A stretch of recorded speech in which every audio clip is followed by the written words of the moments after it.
you come from an era where it was straight lyrics. Yeah, straight There, lyrics. there were party records during the time, like It Takes Two and so forth. But it Pee Wee was Herman, all for that. you. I'm sorry. I said Pee Wee Herman and all that. Right. But in terms of your genre and what you do, I felt like the lyrics were the most important thing. Now, fast forward to 2017, when you now have something called mumble rap in hip hop. What does Kool G Rap think of mumble rap? I don't think much of it. You know what I'm saying? I don't think highly of it. I don't really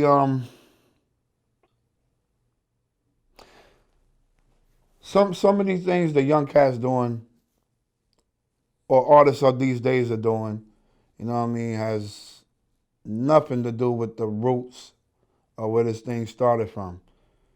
You know what I mean? It's like they go completely left field. You know what I'm saying? And mumble rap is one of the things that some cats are doing, that's completely left field because it's like, how do you mumble rap? You know what I'm saying? Part of rapping is being lyrical, um, is being a wordsmith, is being slick with your wordplay. So how do you even achieve that if you're mumbling your words intentionally? You know what I'm saying? Or you adopt that as a style of mumbling your words. And at the same time, it just shows you how much of the mass public has been dumbed down, where things that you're able to be entertained by things you shouldn't be able to be entertained by. You know what I mean? And that's, hey, I mean, a person impressed by any piece of art or anything is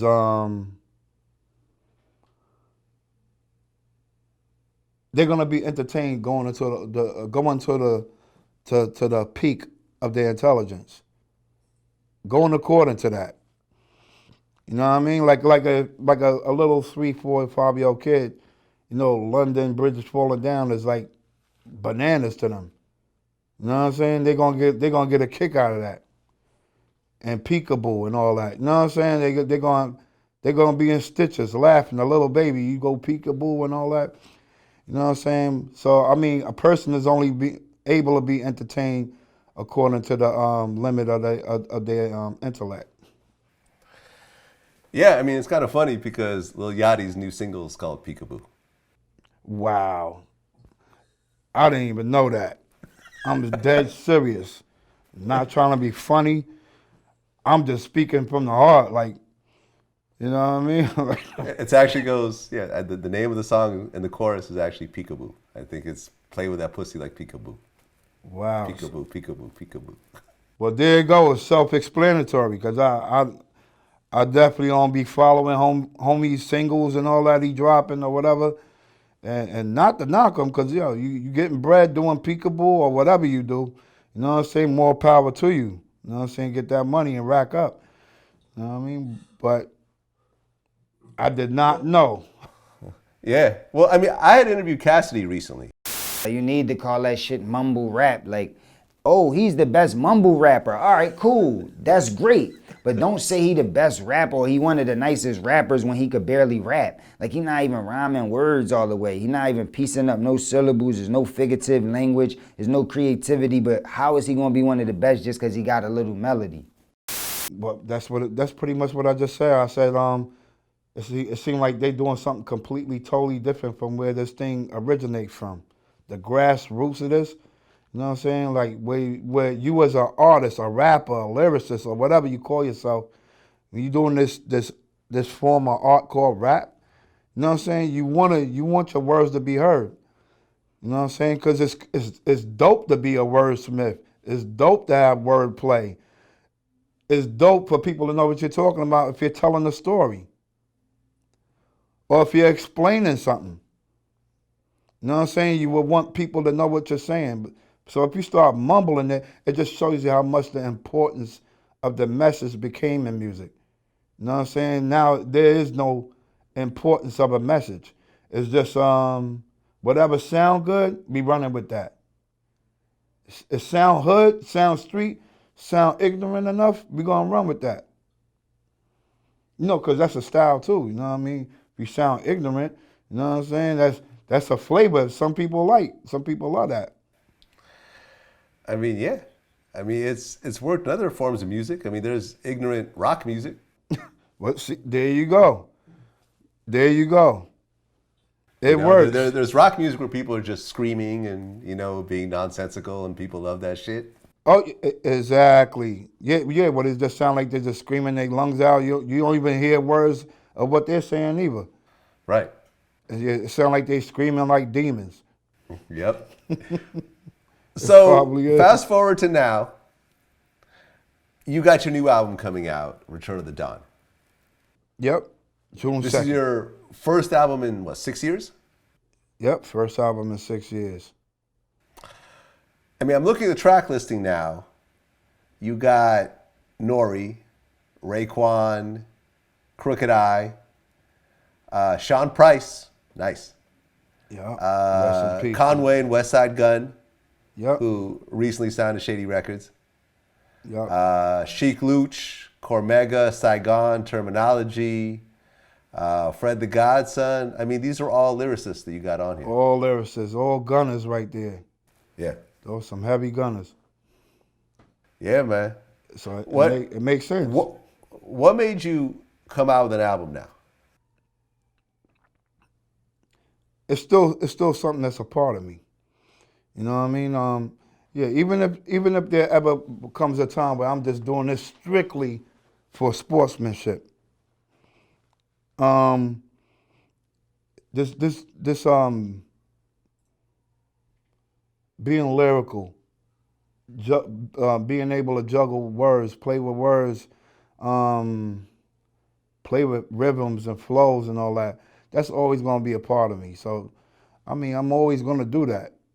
So this album coming out right now is just, it just came to a time when G Rap had to let that part of his spirit go, put it in music form, and put it out there again. You know what I'm saying? It's not that I'm still at that point of life where like, yo, I gotta drop an album now because it's been 2 years or 3 years. It has to come out of me naturally now. Like, it has to be something I really want to do, as far as the sportsmanship of it, or if I really, really got something, a message I want to get out to my audience, my fan base. Right, and it seemed like you got a world tour associated with the album as well. Because, I'm looking, of course, you got the East Coast, but then you got Italy, Sweden, Denmark, the UK, Ireland, Netherlands, About to hit Norway, everywhere. France, Switzerland, the Czech Republic. Hitting everywhere, you heard? Yeah. I'm about And it to almost see y'all, seems baby. like in Europe, people have a bigger appreciation for Golden Age hip hop than they do in the US. Right. Exactly. Because, yeah, I wonder why that is really. Like they have more of an appreciation out there than the source of where it came from. Right? Same thing happened with jazz, if you think about it. All the Probably. jazz artists started going to Europe to make their money. I guess probably almost every genre, right? Yeah. It's, look Except at for breakdancing. mainstream. Breakdancing is bigger in Europe than it is in the US. Yeah. And fuck Europe. Look at Japan and Korea and all those other Asian countries. Like, Yep. they're the ones who are really running it now. You're right. Absolutely right. Yep. I remember the DJ and all that went out there. Yep. Went to Germany, other places in Europe. Yeah, you're right. Yeah. And the Sean Price song, that was something you guys worked on while he was still alive? He did it for me. He did it for me right after I had met him. Right before he passed. I'm not sure. This could have been weeks or maybe a month or something right before he passed. I met Sean Price, and I never remember meeting Sean Price before. I remember meeting Rock, but never Sean Price. But anyway, me and him had met this time in the studio in Queens, and we embraced like we knew each other our whole careers. You know what I'm saying? And that's that was just the respect we had for each other, because we knew of each other, of course. But anyway, a little short time after I met him, he must have got on that track a couple of weeks later, and I didn't approach him about getting on the track. It was my man I'm working with, Dan Green, approached him about getting on the track, but Sean Price called to make sure that it was really for G Rap. So once he got the confirmation, he was like, all right, no doubt, through a mutual friend, yo, tell G I got him for anything. You know what I'm saying? Records, streets, whatever. You know what I mean? Yeah, no, Sean Price was a wild one, man. I've interviewed him before. Nah, no Like doubt. Sean, it's interesting because Sean, I felt, was one of the few hip hop purists, Yeah. all the way to the end, that really was like, wasn't doing it for the girls or the money or the audience. It was like he was just about this hip hop shit. And Absolutely. I had even interviewed Buckshot at one point, and he had agreed with me that at one point Sean Price pretty much carried Boot Camp, Click, aka Duck Down, on his back. Right. And really kept that name out there based on his efforts. Kept it going. Yeah, man, incredible. Yeah. Now, how did the Raekwon feature come together? Me and Ray linked up for that one. Ray actually came out to see me because he had, he was putting a documentary together and he wanted to get some footage from me. So, I just took advantage of him coming out and us linking up, which was in the studio. I arranged for the atmosphere, the documentary segment to be in the studio. You know what I mean? So while we was there, my boy just banged that out for me real quick, and then, you know what I'm saying? That's how I got that fire track with Raekwon. You know what I'm saying? Shout to Raekwon too. That's my dude right there. That's my bro. So when it's all said and done, what do you want people to remember Kool G Rap for?